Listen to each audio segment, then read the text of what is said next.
ಹಾಂ ನಮಸ್ಕಾರ. ಹಾಂ ನನ್ನ ಹೆಸರು ಆನಂದ್ ಅಂತ. ಹಾಸನ ಜಿಲ್ಲೆ ಹೊಳೆನರಸೀಪುರ ತಾಲೂಕು ಹಿರಿಯರಪುರ ಗ್ರಾಮ ನಂದು. ಇವತ್ತು ವಿಡಿಯೋ ಮಾಡ್ತಿರೋ ಉದ್ದೇಶ ಏನಪ್ಪ ಅಂತಂದರೆ, ಹಳೆಕೋಟೆ ಹೋಬಳಿ ಇಲ್ಲಿ ಸಿಗರ್ನಹಳ್ಳಿ ಗ್ರಾಮದಲ್ಲಿ ಪ್ರವೇಶಣ್ಣ ಅಂತವ್ರವರು ಜಮೀನಿಗೆ ಬಂದಿದ್ದೀನಿ ಶುಂಠಿಗೆ. ಮೊದಲಿನಿಂದಲೂ ಶುಂಠಿ ಬೀಜೋಪಚಾರದಿಂದನೂ ಕೊನೆಯವರೆಗೂ ನಮ್ಮದು ಇಲ್ಲಿ ಮೇಂಟೈನ್ ಮಾಡಿದರೆ ಸುಮಾರು ಒಂದು 2.5 ತಿಂಗಳು ಶುಂಠಿ ಇದು. ಸ್ಟಾರ್ಟಿಂಗ DAP ಗೊಬ್ಬರ ಕೊಡ್ಬೇಕಾದ್ರೆ ಒಂದು ಸ್ವಲ್ಪ ಭೂಪಟಕ್ಟರೆಲ್ಲ ಕೊಟ್ಟು ಮಿಸ್ ಮಾಡಿ ಕೊಟ್ಟಿದ್ದು. ಕೊಟ್ಟಾದ ತಕ್ಷಣ ಮತ್ತು ಡ್ರೆಂಚಿಂಗ್ ಕೊಟ್ಟಿದ್ವಿ. ಡ್ರೆಂಚಿಂಗ್ ಕೊಟ್ಟು ಸ್ಪ್ರೇ ಕೊಟ್ಟಿದ್ವಿ. 2.5 ತಿಂಗಳಾಗೈತೆ. ಇನ್ನೊಂದು 3 ದಿವಸದಲ್ಲಿ ಶುಂಠಿಗೆ ಮಣ್ಣು ಕೊಡ್ತಾ ಇದ್ದಾರೆ. ಮತ್ತು DAP ಗೊಬ್ಬರ ಕೊಟ್ಬಿಟ್ಟು ಸಾಲಾಗಿ ಮಣ್ಣು ಕೊಡ್ತಾ ಇದ್ದಾರೆ. ಇವತ್ತು ಶುಂಠಿ ಬೆಳೆ ಏನು ಚೆನ್ನಾಗಿ ಬಂದೈತೆ ಅಂತಂದರೆ ಅವರೇ ಹೇಳ್ತಾರೆ. ಹೇಳಿ ಪ್ರಭೀಷಣ್ ಅವರು, ಶುಂಠಿ ಯಾವ ಥರ ಕೊಟ್ರಿ ನೀವು, ಗೊಬ್ಬರ ಯಾವ ಥರ ಇದು ಮಾಡಿದಿರಿ ಅಂತ? ಇವರು ನಾವು ಹಾಕುವಾಗ ಎಲ್ಲ ಇವ್ರನ್ನೇ ಕೊಟ್ಟಿದ್ರು. ಎಲ್ಲ ಗೊಬ್ಬರ ಔಷಧಿ ಕೊಟ್ಟಿದ್ರು.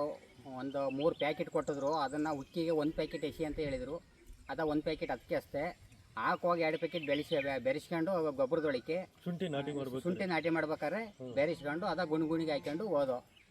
ಆಮೇಲೆ ಔಷಧಿ ಕೊಟ್ಟರು ಟ್ರೆಂಚಿಂಗ್ ಮಾಡೋಕ್ಕೆ. ಅದು ಟ್ರೆಂಚಿಂಗ್ ಮಾಡಿದ್ದೀನಿ. ಇನ್ನು ಮೇಲೆ ಫ್ರೈ ಮಾಡಿದ್ದೀನಿ. ಅದು ಟ್ರೆಂಚಿಂಗ್ ಮಾಡೋ ಒಂದು 8 ದಿವಸದ ಮೇಲೆ ಮತ್ತೆ ಫ್ರೈ ಮಾಡಿದ್ದೀನಿ. ಈಗ ಈ ಮಟ್ಟದಲ್ಲಿ ಐತೆ ಶುಂಠಿ. ಈಗ ನಿಮಗೆ ಮನಸ್ಸಿಗೆ ಯಾವ ಥರ ಅನಿಸುತ್ತೆ ಇದೆ ಅಂತ, ನಮ್ಮ ಪ್ರಾಡಕ್ಟ್ ಬಗ್ಗೆ ನೀವು ಯಾವ ಥರ ಚೆನ್ನಾಗೈತೆ ಅದೇನಿಲ್ಲ. ನಮಸ್ಕಾರ ರೈತರೇ, ಕೇಳಿದಿರಾ? ನಾವು ಬೀಜೋಪಚಾರದಿಂದ ಕೊನೆವರೆಗೂ ನಾವು ಫಾಲೋ ಅಪ್ ಮಾಡ್ತೀವಿ. ನಾವು ಮಾಡಬೇಕು ಅಂತಲೇ ಮಾಡ್ತಾ ಇರೋದು. ಎಷ್ಟು ಸಲ ಬಂದಿದ್ದೀನಿ ಅಂದರೆ ಜಮೀನಿಗೆ ನಾನು ಕಮ್ಮಿ ಅಂತಂದರೆ ಇಲ್ಲಿವರೆಗೂ ಸುಮಾರು ಒಂದು 8 ರಿಂದ 10 ಸಲ ವಿಸಿಟ್ ಮಾಡಿದ್ದೀನಿ. ಯಾವ ಥರ ಮಾಡಬೇಕು, ಏನು ಮಾಡಬೇಕು ಅಂತ.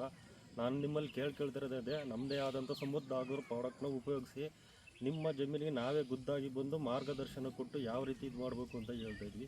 ಜೈ ಹಿಂದ್, ಜೈ.